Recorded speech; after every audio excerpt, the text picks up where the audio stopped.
92.7 big FM पर आप सुन रहे हैं यादों का idiot box with Nilesh Mishra season 3। दोस्तों, हमारी कहानियां आप रेडियो के अलावा जब चाहें मोबाइल फोन पर ये नंबर डायल करके सुन सकते हैं 505-6677 यानी 505-6677। दोस्तों, जो कहानियां मैं आपको सुनाता हूं वो लिखी होती हैं मेरी मंडली ने।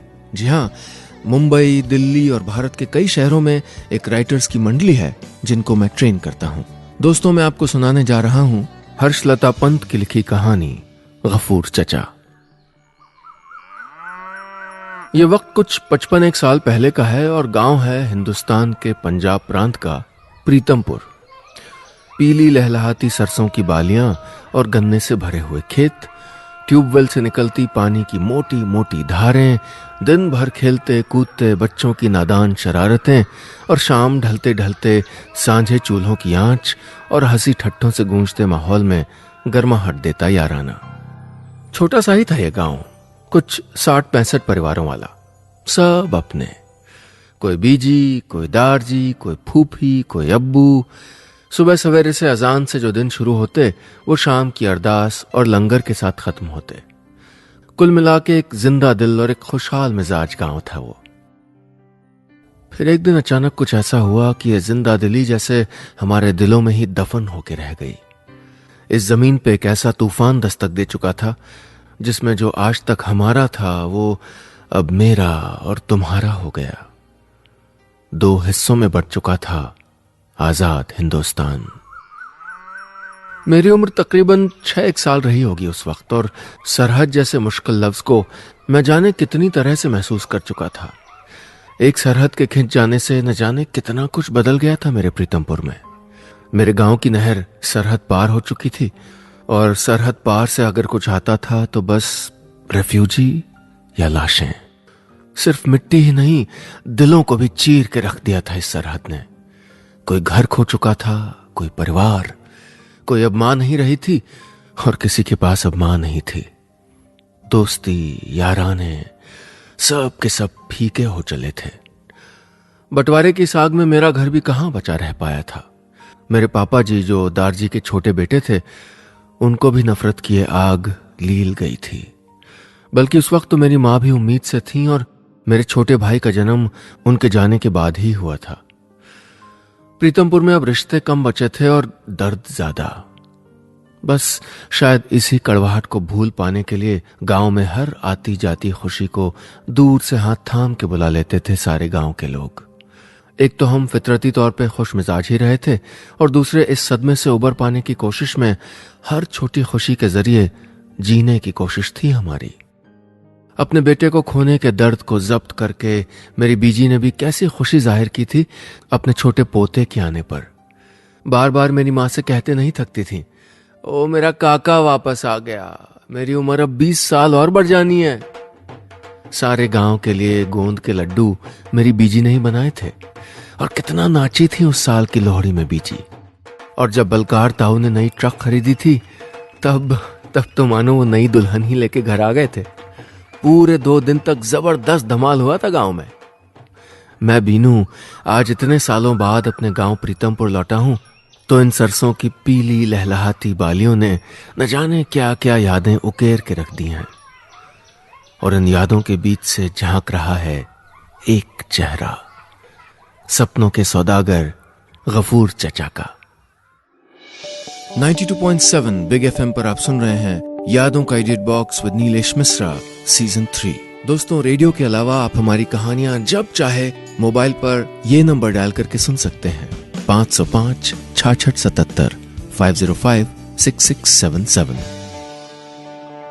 दोस्तों, मैं आपको सुना रहा हूं अपनी मंडली की सदस्य हर्षलता पंत की लिखी कहानी गफूर चचा। इस कहानी में अब तक आपने सुना आजादी के वक्त हुए मुल्क के बंटवारे में कैसे पंजाब प्रांत के छोटे से खुशहाल गांव प्रीतमपुर का माहौल बदल गया था। वो गांव जो अब तक सभी का साझा था, उसमें भी अब अपने पराये की सरहदें खिंच गई थीं। अब आगे तूफान कैसा भी हो ठहरता ही है और फिर शुरू होती है तिनका तिनका बिखरी जिंदगी को फिर जोड़ पाने की कोशिश। बंटवारे के बाद प्रीतमपुर भी अब फिर से एक नई सी इबारत लिखने जा रहा था। कुछ नए रिश्ते जुड़ रहे थे और कुछ पुराने रिश्तों को मिल रहे थे नए मायने। इस उथल पुथल और तकलीफ भरे दौर में कुछ ऐसा भी था जो मेरे लिए दिल अजीज था। मेरे घर वालों के सिवा मेरे लिए बहुत खास थे निक्कू और प्रीतमपुर के बच्चों का सपनों का सौदागर गफूर चचा। निक्कू मेरा हमउम्र लाहौर से रिफ्यूजियों के दस्तों में मेरे लिए जैसे कोई सौगात की तरह आया था और जल्दी ही हम अच्छे दोस्त बन गए थे, बचपन की नादानियों और बेपरवाहियों के चलते। और गफूर चचा, उनके बारे में क्या कहूं। उनको याद करते ही याद आ जाती हैं वो झुर्रीदार काजल डाली हुई आंखें। वो जो सामने गली है ना, वहां से हर दोपहर 2-2:30 बजे अपनी ठेली लेके दाखिल होते थे वो। ठेली के चरचराते हुए पहियों की आवाज, कभी कभी मुझको लगता था कि जैसे ये आवाज उनकी उम्र दराज हड्डियों से आती है। गांव के कोने में बनी टिल्ले की मस्जिद के पास ही उनका घर था, घर जो अब सूना होके मकान में तब्दील हो चुका था। रावलपिंडी में किसी शादी में गए चचा के घर वालों में से किसी की कोई खबर नहीं आई थी इन दंगों के बाद। सभी मारे गए थे शायद। शुरुआत से गांव में किराने की दुकान करने वाले चचा ने अचानक एक दिन अपनी दुकान बंद करके ठेली चलाना शुरू कर दिया। हम बच्चों के साथ बातें करते करते अजीब सी एक चमक आ जाती थी चचा की आंखों में, ठीक वैसे ही जैसी हमको अपनी किसी खोई हुई चीज के मिल जाने से होती है, खास करके तब जब हम उस चीज को पाने की उम्मीद छोड़ बैठे हों। अब ये वक्त काटे नहीं कटता दारजी। बच्चों को देखता हूं तो कुछ देर के लिए सारी तकलीफें भूल जाता हूं, वरना गफूर चचा दारजी से कहते, हाँ गफूर, ये बच्चे ही मुझको और बेबे को भी बांधे हुए हैं जिंदगी से। वरना कहते कहते दारजी की आंखें भर आई थी उस रोज।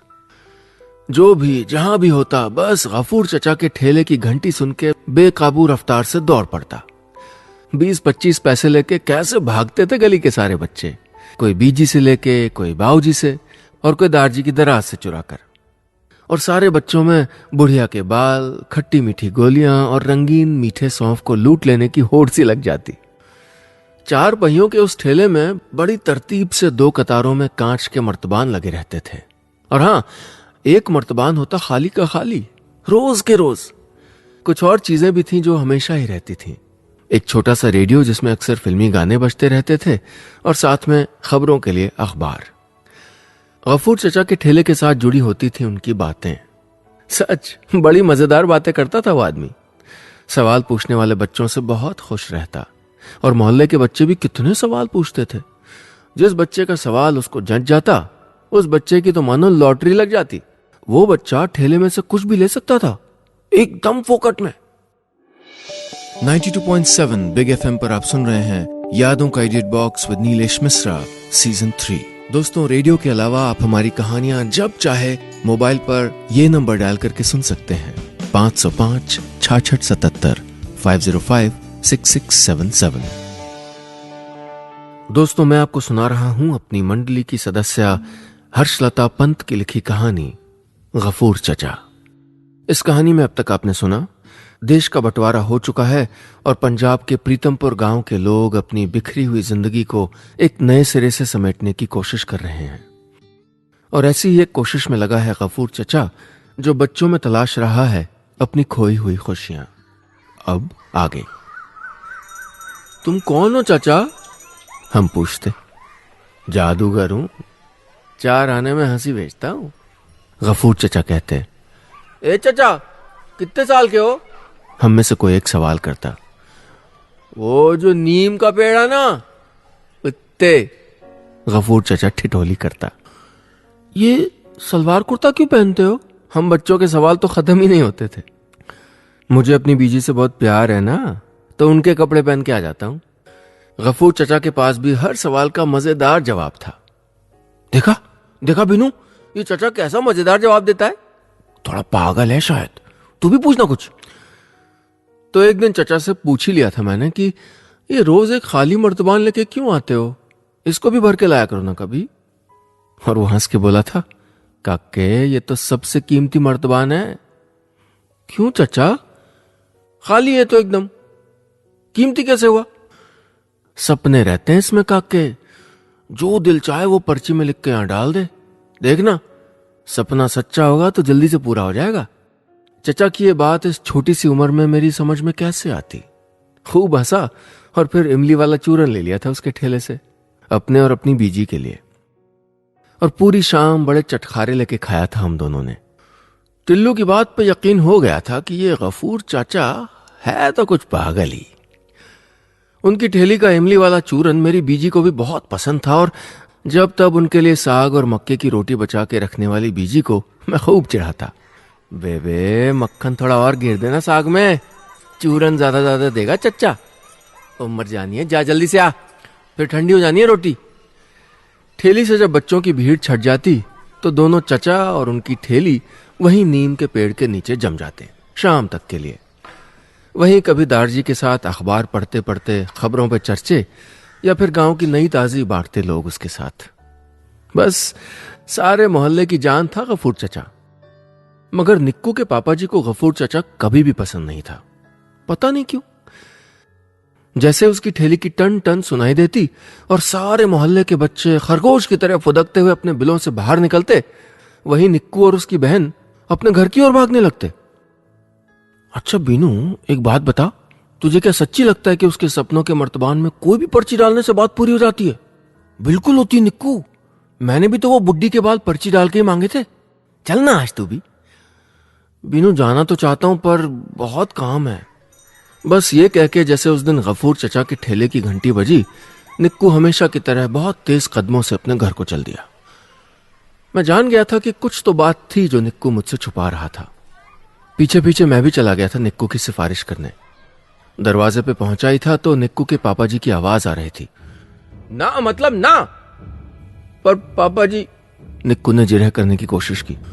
चुप रहे और बैठ भीतर। निक्कू के पापा जी और जोर से गरज गए थे। देख लेना एक दिन ये इन सपनों को कैसे होम कर देगा। ये हम में से एक नहीं है तो नहीं है। जबरदस्ती के लप्पे झप्पे यहां नहीं चाहिए। जिसने खरीदने बेचने वो सपने वो खरीदे। इस घर से कोई नहीं जाएगा उसके पास। कह दिया सो कह दिया। बातें तो खत्म हो जानी थी, लेकिन हुई नहीं। 92.7 बिग एफएम पर आप सुन रहे हैं यादों का edit box with Nilesh Mishra season 3। दोस्तों, रेडियो के अलावा आप हमारी कहानियां जब चाहे मोबाइल पर ये नंबर डायल करके सुन सकते हैं, 505 6677 505 6677। दोस्तों, मैं आपको सुना रहा हूं अपनी मंडली की सदस्य हर्षलता पंत की लिखी कहानी गफूर चचा। इस कहानी में अब तक आपने सुना, प्रीतमपुर गांव में रहने वाला गफूर चचा अपने परिवार को बंटवारे की आग में खो चुका है। उसको जीने की वजह मिलती है गांव के बच्चों में जो उसको बहुत चाहते हैं, लेकिन गांव में एक शख्स ऐसा भी है जो उसको नापसंद करता है। अब आगे। निक्कू के पापा जी की रौबीली आवाज से डर के मैं चुपचाप दरवाजे से ही लौटने लगा, और लौटने से पहले मैंने वहीं खड़े खड़े उनको मन ही मन खूब लानत भेजी। और फिर जैसे ही मैं पीछे मुड़ा, मैंने अपने पीछे गफूर चचा को खड़ा पाया। शायद वो भी मेरे पीछे पीछे निक्कू को ही बुलाने आया था, और अब निक्कू के पापा जी की सारी बातें सुन चुका था। गफूर चचा शांत खड़ा था। वो झुर्रीदार काजल डाली हुई आंखें, चमक तो अभी भी थी उनमें, मगर उनका पानी शायद अपनी तासीर बदल चुका था। हालांकि उस दिन के वाकये के बाद भी गफूर चचा की ठेली का नीम के पेड़ के नीचे ठहरने का क्रम जैसे का तैसा जारी रहा। मगर धीरे धीरे यह बात गांव के सभी घरों में फैल गई कि निक्कू के पापा जी को चचा पसंद नहीं है। ब्याह के बाद से गफूर को देखती आई हूं जी, आप ही कहो ऐसा क्या बुरा है उसमें? बीजी रात को दारजी से पूछती हुई सुनाई दी। बेबे, अभी जाने क्या क्या देखना बाकी है मेरे प्रीतमपुर ने, सोने दे अब मुझे। उधर दूसरी तरफ निक्कू के सवालों के तीर मेरे ऊपर हमला सा कर चुके थे। हम जब भी स्कूल से पैदल लौटते हुए हमारे सबसे चहेते नीम के पेड़ के पास पहुंचते तो उसको हर रोज गफूर चचा से जुड़ा कोई न कोई सवाल दिमाग में आ जाता। ए बीनू, ये हमारा जैसा नहीं होना मतलब कैसा होना होता है? तुझे भी चचा बुरा लगता है ना? बता। उसकी मूछें ना सही पर दाढ़ी तो तेरे दारजी जैसी लगती है। फिर मेरे पास भी कहां कोई जवाब होता था निक्कू के सवालों का। वो 8 बरस का था और मैं उससे 3 महीने छोटा। मैं क्या जानू निक्कू, मेरी समझ से तो गफूर चाचा अच्छा बंदा है। मेरी बीजी भी तो साग और रोटी देती है ना उसको। और वो गुरुद्वारे वाले दार जी, वो भी तो कुछ नहीं कहते उसको। उनको तो बाबा जी कान में ही बता देते होंगे चुपचाप कि कौन अच्छा है कौन बुरा। मेरी समझ से तो ठीक ही है। पर धीरे धीरे निक्कू पे मेरी समझ हल्की पड़ने लगी और ये बात एक दिन मुझको भी समझ आ ही गई। उस रोज स्कूल के बाहर गफूर चचा को देख के मैं खुशी से चीख पड़ा, निक्कू, ओ निक्कू, देख तो हमारे स्कूल के बाहर कौन आया आज। गफूर चचा, जल्दी चलना, आज तो तू सारे के सारे सवाल पूछ लेना इससे। यहां तो तेरे पापा जी भी नहीं है और मैं भी उनको कुछ नहीं बताऊंगा। मगर तभी मेरा हाथ झटक के निक्कू ने जो कहा वो बहुत अजीब था। देखा देखा बिनू, ये जासूस यहां भी आ गया। मेरे पापा जी ठीक कहते हैं, ये हमारे जैसा नहीं है ये हमारे जैसा, और इसे अभी हमारे स्कूल के बाहर नहीं सरहद पार होना चाहिए। मैं समझ गया हूं कि ये हमसे अलग है क्योंकि ये गफूर है। मेरी समझ में ये तो आ गया था कि निक्कू मेरी बात नहीं मानेगा, लेकिन यह समझना बाकी था कि अपने पापा जी की बात मान के निक्कू क्या कर चुका था। अपना मासूम बचपन खो चुका था यकीनन। 92.7 बिग एफएम पर आप सुन रहे हैं यादों का edit box with Nilesh Mishra season 3। दोस्तों, रेडियो के अलावा आप हमारी कहानियां जब चाहे मोबाइल पर ये नंबर डायल करके सुन सकते हैं, 505 6677 505 6677। दोस्तों, मैं आपको सुना रहा हूं अपनी मंडली की सदस्य हर्षलता पंत की लिखी कहानी गफूर चचा। इस कहानी में अब तक आपने सुना पंजाब के प्रीतमपुर गांव के बच्चों और बड़ों का दिल अजीज गफूर चचा ये बात अब तक जान चुका है कि गांव के कुछ दिलों में उसके लिए पल रही नफरत की वजह है उसका अलग कौम का होना। अब आगे। गांव प्रीतमपुर का गफूर चचा के बिना आज ये तीसरा दिन था। गांव वही था, गांव के लोग वही, फिर भी न जाने क्या था जो सब कुछ होके भी कुछ नहीं था। मैं, मेरी बीजी और वो नीम का पेड़ हर रोज की तरह मेरे स्कूल से लौटने के बाद से ही उसकी राह देखने लगे थे। जैसे अभी ही अचानक से सुनाई दे जाएगी चचा के ठेले के चरचराते हुए पहियों और घंटी की आवाज। न जाने कहां नदारत था 3 दिन से चचा और चचा का ठेला। बीजी ने बड़े उलझन भरे सुर में मुझसे आखिरकार कह ही दिया कि जा काके टिल्लू से पूछ के आ। तो कुछ बोल के गया था क्या गफूर? मैंने तो उसके जाने के पहले ही हफ्ते भर का इमली चूरन खरीद के रख लेना था। मुआ ऐसी लत लगा गया है कि चूरन बिना खाना ही हजम नहीं होता। सच कुछ जादू तो था उसमें। मुझको भी उसकी बातों की लत सी लग चुकी थी। टिल्लू को कुछ भी नहीं पता बीजी, वो तो कल मुझी से कह रहा था आपसे पूछने को। हाँ काके, अब रोटी साग और गुड़ छोड़ के मैंने चूरन वाले के पीछे तो जाना था। सर कलम कर देते तेरे दादाजी मेरा, मुझे क्या पता कहां को गया है। तभी पीछे से किसी रौबीली आवाज ने जैसे हमको पुकारा, क्यों बीजी, गायब हो गया ना आपका सपनों का सौदागर? निक्कू के पापा जी ने मौके पे वार करते हुए कहा। न जाने कितना गुस्सा आया था मुझको मन ही मन। सच्ची, जो मेरे सबसे अच्छे दोस्त निक्कू के पापा जी ना होते ना, तो मैंने तो पत्थर उठा ही लेना था। वो जोर जोर से बोलते जा रहे थे। जब मैं कहता था कि वो ठीक नहीं है, उसका इस मुल्क में रहना ठीक नहीं है, तो मेरी बात सारे गांव ने दिल पे ले ली थी। अब बोलो बोलो ना, कहां गायब हो गया सपनों का सौदागर? जो सच्चे होते हैं ऐसे पीठ दिखा के नहीं भागते।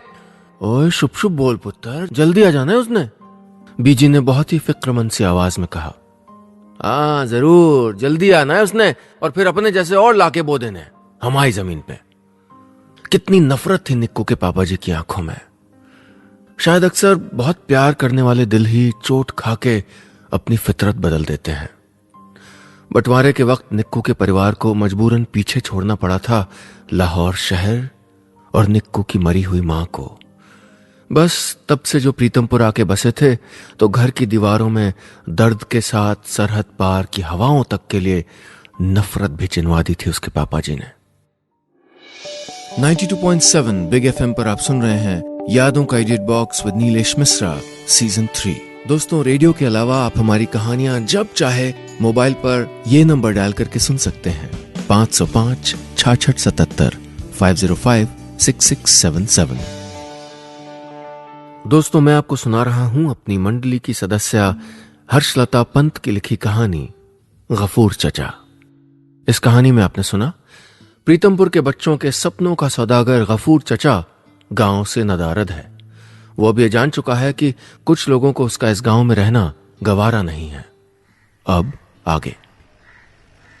गफूर चचा की कोई खबर नहीं आई, मगर उसके जाने के लगभग 2 महीने बाद पिछले 1 हफ्ते से गांव में सरकारी गाड़ियां देख के गांव वाले कुछ सकते में थे।